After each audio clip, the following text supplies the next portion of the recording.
அனைவருக்கும் வணக்கம். ஜவர் ஃப்ளோர் வச்சு சூப்பராக ஒரு டீ டைம் பிஸ்கட் பண்ணலாமா? இதை சொர்க்கம் மில்லட் கூட சொல்லுவாங்க.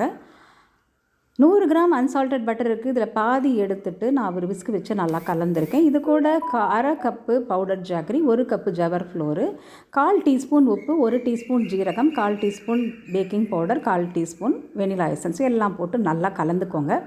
இது கையால் பிசையணும். 2 டீஸ்பூன் வார்ம் மில்க் முதல்ல விடுறேன். இது கூட இன்னொரு 3 டீஸ்பூன், மொத்தமாக 5 டீஸ்பூன் வார்ம் மில்க் விட்டு நல்லா சப்பாத்தி மாவு பிசைஞ்சு வச்சுருங்க. 10 நிமிஷம் அப்படியே இருக்கட்டும். ஒரு கடாயை ப்ரீஹீட் பண்ணணும். உள்ளுக்குள்ளே ரிங் வச்சு தட்டு போட்டு மூடிடுங்க. ஒரு தட்டை ரெடி பண்ணுறோம். நம்ம பட்டர் பேப்பர் வச்சு, பட்டர் பேப்பர் இல்லைன்னா மாவு தூவி வச்சுக்கோங்க.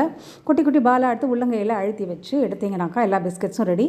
இதை ப்ரீஹீட்டான கடாய்க்குள்ளே வச்சு 25 நிமிஷம் பேக் பண்ணி எடுக்கணும். லோ ஃப்ளேமில் தான் பண்ணணும். பாருங்கள், பிஸ்கெட்ஸ் ரெடியாக இருக்குது. நல்லா கிறிஸ்பியாக இருக்கும். நல்லா ஆறின அப்புறம் எடுத்து பார்த்தீங்கன்னா டீ ஆர் காஃபியோடு சாப்பிட்றதுக்கு ரொம்ப நல்லாயிருக்கும். நீங்களும் ட்ரை பண்ணி பாருங்கள். Stay healthy viewers. Thanks for வாட்சிங்.